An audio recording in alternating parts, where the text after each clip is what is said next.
We cannot wait for a genocide to be completed before acting. The ICC arrest warrants constitute an historical decision. It's the first time that leaders who are considered Western, because Israel is part of the Western Bloc eventually, like all liberal democracies birthed from settler colonialism. A number of states have said that they will not execute the arrest warrants, like Hungary.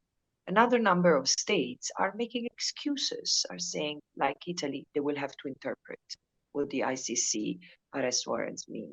There is nothing to interpret. There is an order from the highest criminal judicial organ in the world that needs to be executed. And now also France, it's confusing the interpretation of the ICC. So this explains that political convenience continues to overshadow the force, the strength of international law. This is a way to destroy, to invalidate, to nullify the protection function that international law offers. The evidence of direct intent has become more and more available, more and more ostentatious, because it's clear that Israel has destroyed Gaza and is destroying life of the Palestinians in Gaza, also as part of its decade-long effort to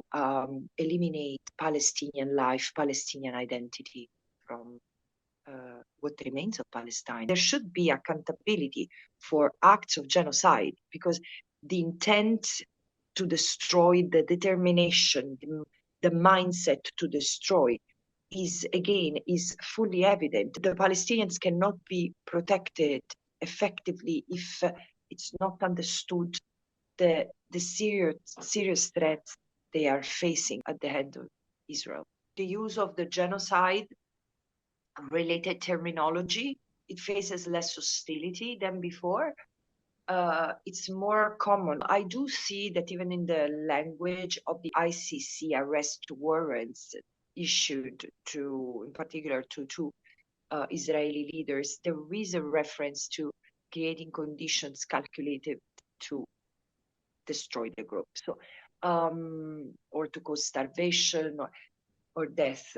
So this is language that resonates with the genocide analysis, but unfortunately, member states in the West are not acting accordingly. When it comes to Israel, there is including in the UN, there is reluctance to treat Israel for what it does, for the acts and conducts it maintains, especially vis-à-vis the Palestinians, but today also vis-à-vis the Lebanese. I do not think that the ceasefire in Lebanon will have any impact on the ceasefire in Gaza, because Israel had its own concerns and reasons to enter a ceasefire with Lebanon, while there is no pressure from inside and outside that is significant enough to force Israel to stop its assault in Gaza. The new US administration looks